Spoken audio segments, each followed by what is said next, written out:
We're standing very close to the old Indiana Railroad tracks. These tracks came out of Anderson on their way to Muncie. They were single tracks, and they were a good place for a person to take a walk if you wanted to walk. In 1929, Anderson University was doing real well. We were coming on strong. We had a larger number of students, and the Board of Trustees decided it was time to make a major effort. And so they said to themselves, let's start a financial campaign in the church.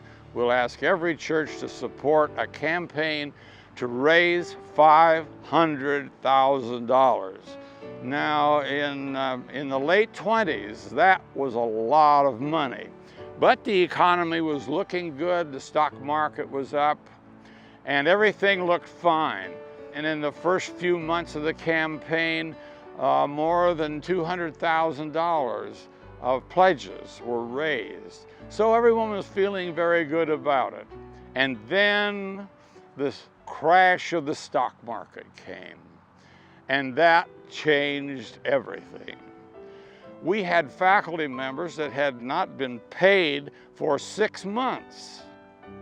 And so John Morrison, the president of the college, a valiant man, was faced with a severe economic problem.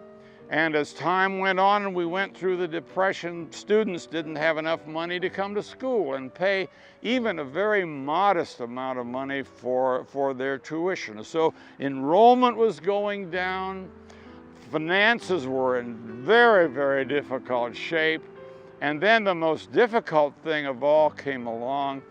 There was some resistance in the church, resistance that came from many, many very conservative pastors who felt that the college was really leading the church away from its major mission, which was to train pastors, to be essentially a Bible college.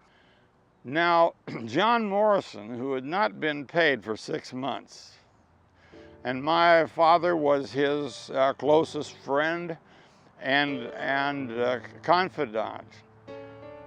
The two of them in 1934 were walking out to Jackson's Crossing on a cold winter day. They were all bundled up, and they were walking and talking, and they were discussing the financial problems, and they were discussing the disturbance that was coming out of the more conservative element in the life of the church.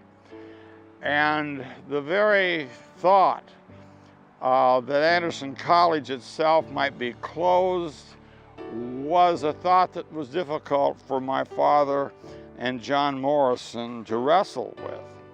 And so as they came back, and the lights, the darkness was coming on this cold winter day, they were walking along these tracks, and as they came to very close where we are now standing, my father put his arm around John Morrison and said, "John, look over there at the old main building. You see those lights that are coming on over there on the campus, in the classrooms and in the offices, and the lights coming on in the students' rooms. John Morrison, my friend, let me tell you something. We are not going to let those lights go out."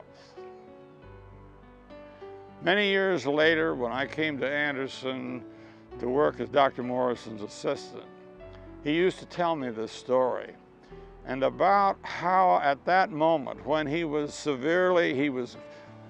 being pushed in many ways to resign his position, that was a time when God spoke through my father and brought encouragement to his heart. This place along the old railroad tracks, which now is 3rd Street, a very, very busy part of this side of the community. This place out here will always be a very holy spot to those of us who knew what happened on that day.